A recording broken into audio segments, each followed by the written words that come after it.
Welcome to my channel. Let me show you how to make the most delicious fish sauce you've ever eaten. So yummy. These are the ingredients: tomatoes, bell peppers, scotch bonnet, crayfish, the fish of course, palm oil, and the vegetable. This is African spinach. We call it efo.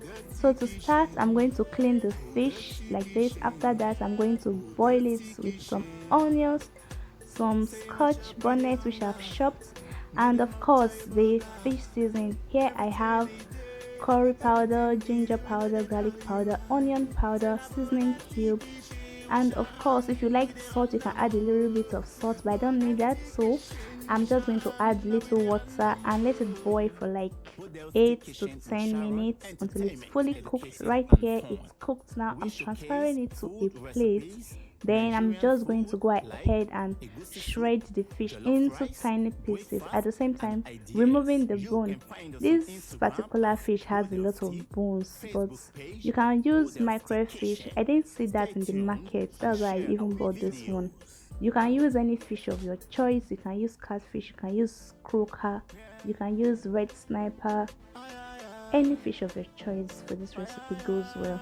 So this is me shredding the fish bit by bit, at the same time removing the bones. Can you see the egg of the fish? Oh my god, I love how it tastes. It's kind of crunchy in the mouth, so I love eating it. So after shredding it, we're just going to go ahead and add it to the sauce, but right now I'm still shredding. It takes a lot of process, but you know what, this sauce is delicious. It's easy to make, very easy to make, and you can eat it with your rice, you can eat it with yam, with plantain, or you eat it with bread and some tea, just something fun, something yummy. This goes well. This food is a must try, and if you end up trying it, let me know how it goes. Leave a comment for me, let me know how it goes when you end up cooking it, or you send me pictures so that I can post on my Instagram and my Facebook as well. So now we are almost done with the shredding. Almost done. You can make yours tiny like this or a little bit bigger than this. That depends on you. Guys, time to start the main cooking process. So in a hot saucepan, I'm going to add the palm oil, let it heat like this, and begin with the onions, of course, so that it can release its aroma into what we are going to fry. So now I've adding the chopped tomatoes and scotch bonnets. I chopped them tiny like this, but you can blend yours if you like, but for this recipe I decided to go with a chopped version of it.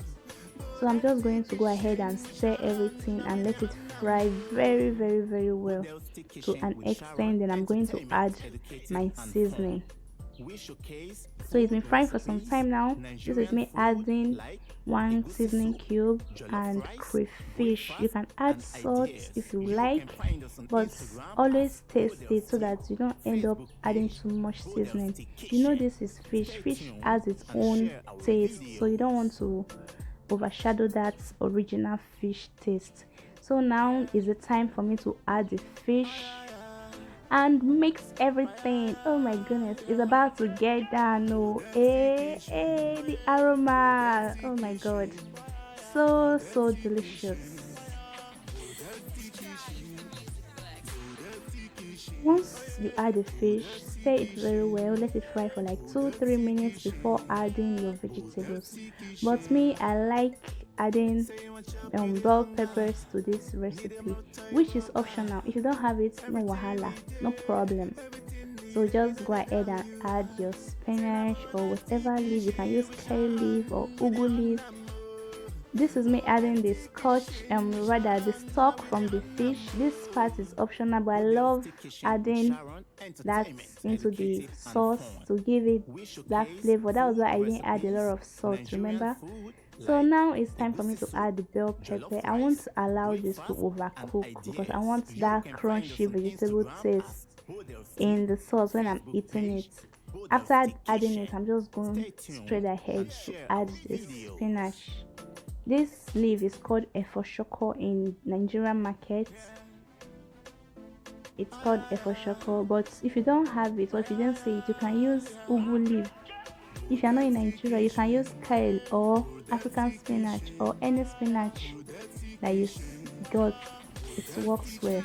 And if you don't have vegetables, you can still eat the sauce like that. You see, it's ready, oh, and it's delicious. Yummy.